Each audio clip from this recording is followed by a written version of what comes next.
Hi, Matt Capell here with Capell Flooring and Interiors. Hey, I got a quick tip, something to keep in mind. So here in the Treasure Valley during the winter time, especially like January, February, March, when it gets really cold outside, there's something that happens with your hardwood floors and things is that we tend to turn up the heaters in our homes, turn on fireplaces, and what happens is in the home it gets to 0% humidity, and so what happens is your hardwood floor tends to shrink a little bit. And I just want you to don't panic. It's just part of what happens.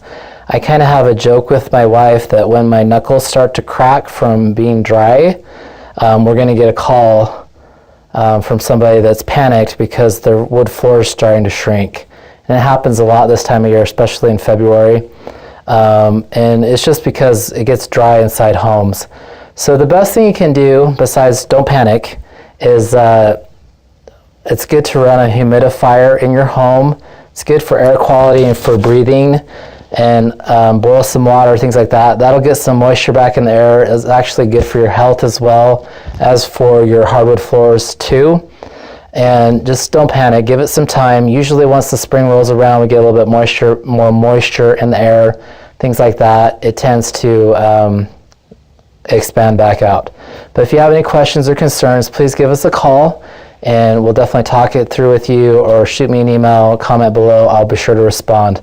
But just remember, when it gets dry here in Idaho, don't panic.